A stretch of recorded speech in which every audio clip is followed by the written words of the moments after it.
బరువెక్కిన హృదయాలు, చెమ్మగిల్లిన కళ్లతో కొన్ని తరాలుగా తమకు నీడనిచ్చిన ఊరిని విడిచి వెళ్తున్నారు వెలుగొండ ప్రాజెక్టు ముంపు గ్రామాల ప్రజలు. ట్రయల్ రన్ ఉండటంతో 11 గ్రామాల ప్రజలు తమ ఇళ్లను ఖాళీ చేసి తట్టాబుట్టా సర్దుకుని వెళ్తున్నారు. అయితే పరిహారం పూర్తిగా చెల్లించకుండానే తమను బలవంతంగా ఖాళీ చేయిస్తున్నారని నిర్వాసితులు ఆవేదన వ్యక్తం చేస్తున్నారు. ఉన్నపళంగా ఖాళీ చేయమంటే తాము ఎక్కడికి వెళ్లాలి అని నిలదీస్తున్నారు.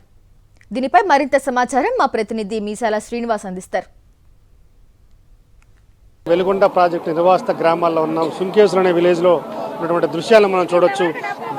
కొన్ని వందల సంవత్సరాలుగా తాత ముత్తాతలు నివాసం ఉండి ఇక్కడే ఎన్నో అనుభవాలను పెనవేసుకున్నటువంటి గ్రామం అంతా కదా ఒకసారిగా ఉసూరుమంటూ సామాన్లు తీసుకుని బయటకు వెళ్తున్న దృశ్యాలను కూడా మనం చూడొచ్చు. మొత్తం ఈ రోజుతోటి ప్రభుత్వం మొత్తం కూడా ఖాళీ చేసి వెళ్ళిపోవాలని చెప్పడంతో ప్రభుత్వం ఇటు ఉన్నటువంటి నిర్వాసిత గ్రామాలు ఏవైతే 11 గ్రామాలన్నీ కూడా మూటాముల్లా సర్దుకొని ఈ గ్రామంతో అనుబంధం తెంచుకొని బయటకు వెళ్ళిపోయినటువంటి దృశ్యాలను మనం చూడొచ్చు. ఇలాంటి సిచ్యువేషన్ ఉందండి. మీరు కూడా ప్రభుత్వం ఏం చెప్పిందంటే మీకు అందరికి ఎవరికైనా అమౌంట్ వేసినాకనే మీరు వెళ్ళాలన్నారు. కానీ ఇప్పటి వరకు 18 సంవత్సరాల వాళ్ళు ఉండరు, ఇంకా అమౌంట్ పడిన వాళ్ళు ఉండరు. కొంతమందికి అయితే ఇగో వీళ్ళకైతే అసలు మొత్తానికే పేరు రాలే, వీళ్ళకైతే మొత్తానికి పేరు రాలే. వీళ్ళ పరిస్థితి ఏంది? ఇప్పుడు కూలీనాలు చేసుకుంటే వీళ్ళు వాళ్ళకు కనీసం పిల్లలకు కానీ వాళ్ళకు కానీ ఏమన్నా అమౌంట్ వచ్చిందా? ఇంత కానీ ప్రభుత్వానికి ఇది లేకపోతే ఎవడు ఏం చేయలేము.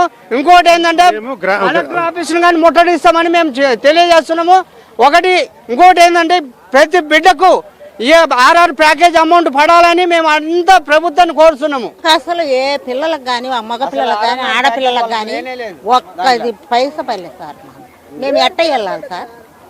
ఏ వల్ల వెళ్ళేమి? అందరు పోతున్నారు డబ్బులు వచ్చిన వాళ్ళు, మేము ఎట్ట వెళ్ళాలా? ఆ డబ్బులు కింద పడితే రేపులో బోకులు వేసుకొని దాంట్లోనే ఉంటాం సార్. అంతేగాని ఇంకా ఇప్పుడు ఉరకమంటుంది సార్. మేము ఎట్ట పోవాలి సార్? ఏళ్ళెక్కన పోయేమి? చేతిలో రూపాయలు కూలి చేసుకుంటూ తినే వాళ్ళము ఎట్ట పోవాలి సార్? ఇన్ని రోజుల నుంచి ఉన్నా కానీ ఒక్క రూపాయి మటుకు మా పేరు ఎందుకు ఒక గుడ్డ పోగని పోయి బూత పట్టాను పడతారు సార్. అది మా తప్పేముంది సార్? మా తప్పు కాదు కదా.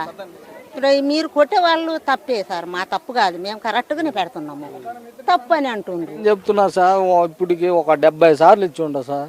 కానీ మళ్ళీ తప్పే అని ఇప్పటికి కూడా అతిగతి. మేమేం చేయాలి?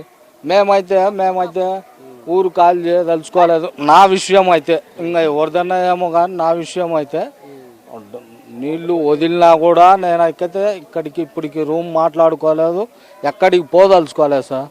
నేను వాటర్ వదిలినా కూడా ఇక్కడే ఉండాలని నిర్ణయించుకున్నా. ఈ పరిస్థితి చూస్తే ఏంటంటే ఎలాగైనా సరే మేము ఖాళీ చేయించాలనే ప్రభుత్వం పట్టుబట్టింది కాబట్టి, ఎందుకంటే ఎన్నికలు సమీపిస్తున్నాయి, స్థానిక సంస్థల ఎన్నికలు రాబోతున్న వేళ ఖచ్చితంగా క్రెడిట్ కొట్టేసేందుకు చంద్రబాబు ప్రభుత్వం ఏదైతే ఉవ్విల్లురుతుందో అందులో భాగంగా నిర్వాసులని బలవంతంగా భయపెట్టి పంపించే ప్రయత్నం చేస్తుంది. ఎందుకంటే ఆ ఇంట్లో అరాకొరగా పడిన ఇల్లు ఉన్నాయి, పూర్తిగా పునరావాసం సంబంధించిన ప్యాకేజీ పడనటువంటి ఇల్లు ఉన్నాయి. చాలా గ్రామాల్లో ఇప్పటికీ కూడా చాలా టెక్నికల్ ప్రాబ్లమ్స్ తోటి వాళ్ళకి పడలేదని చెప్తున్నారు. అలాగే 18 సంవత్సరాలకు ఇప్పటి వరకు నిండినటువంటి వాళ్ళకి కూడా పుట్టకరికి నిండి ఈ రోజుకి నిండినటువంటి వాళ్ళకి, లేదా మీరు ఎప్పుడైతే వాటర్ వదలాలనుకుంటున్నారో అప్పటి వరకు క్యాలిక్యులేట్ చేసి మా 18 సంవత్సరాలు నిండినటువంటి యువత యువకులకు కూడా ప్యాకేజ్ ఇవ్వాలని డిమాండ్ చేస్తున్నారు. కానీ దాన్ని ప్రభుత్వం పెడచెవిని పెట్టుకున్నటువంటి పరిస్థితి ఉంది. అలాగే ఇంకొక సర్దుబాటు చేసేందుకు మేము కొన్ని ఇబ్బందులు పడుతున్నాం. వాటి వల్ల మేము రెస్టోర్ అయ్యేందుకు కొద్దిగా మేము రిలాక్స్గా 6 నెలలు టైం ఇస్తే మాకు వెళ్ళిపోతాము కూడా చెప్తే ప్రయత్నం చేస్తున్నప్పటికీ వాళ్ళు ఏమాత్రం కూడా ప్రభుత్వం వినిపించుకోకుండా ఇప్పటికిప్పుడు ఖాళీ చేయాల్సిందే అని చెప్పి స్థానిక సంస్థల ఎన్నికల ముందు చాలా ప్రెజర్గా పంపిస్తున్నటువంటి దృశ్యాలని, అందులో భాగంగానే ప్రతి గ్రామంలో ఇలాంటి వాతావరణం కనిపిస్తుంది. ఏదో అందుబాటులో ఉన్నటువంటి అద్దెలు తీసుకుని ఆ అద్దెలలోకి వీళ్ళంతా కూడా తరలి వెళ్ళిపోయినటువంటి పరిస్థితి ఉంది.